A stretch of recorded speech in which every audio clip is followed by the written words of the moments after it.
James Langley. I've been living here for about 18 years. I saw this section through here get logged about 10 to 15 years ago. They didn't strip it bare.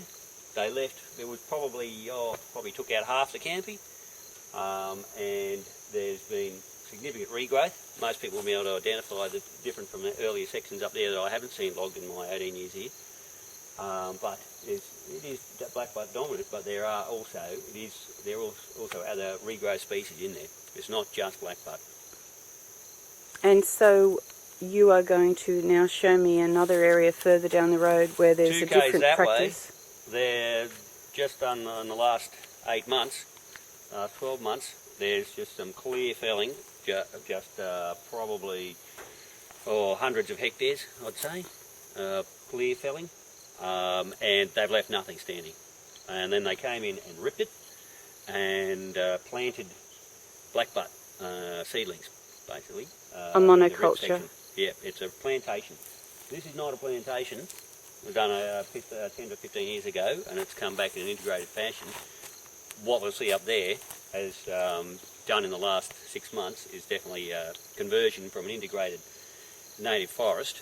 On that trail, we might be able to look down the row and just go, mate, these are planted in rows. This is a plantation. And so you're saying you think this is hundreds of hectares, and that this was like a native forest, and it's been clear felled in the last 6 months? Absolutely. And they've come in and ripped it? Yep, and there are trees planted in rows here, little seedlings that have been planted in rows have currently come back to about 4 foot high in this excellent summer that we've had with plenty of rain. But this was basically integrated state forest. So it goes on, for kilometres. Okay, it was a bit like that across the road. The road. Yes, we've got with mixed species. Yeah, mixed species, and so they've taken everything. Over here we've got we've got she oaks, we've got occasionally in the gullies we've got tea tree. There's a little tea tree growing right there. On this side there's nothing. It's all been taken, and the only trees I can see regrowing in this space here are blackbutt seedlings. Regeneration. I've been told by multiple foresters that the agenda is to get this desirable blackbutt species. Well, that really means that we're looking at something approaching a monoculture. There's an area further up on Comboyne Road that I knew as a little girl, and they've logged it since and clear felled it, and it is now growing back nearly pure eucalypt. Which is such a shame, because we're going to be losing all the diversity of the native forest that we used to have here, and in doing so we're going to lose a lot of the animal species that were reliant on other trees.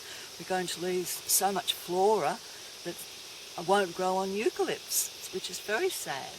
The green that we're looking at down there is what's called an exclusion zone. And it's interesting to fly over this area. I've flown over it in a helicopter many years ago, and the forests were nice then, sort of all the eucalypt forests. The gullies where they'd logged to were quite evident because they were a different colour with the tree ferns and everything.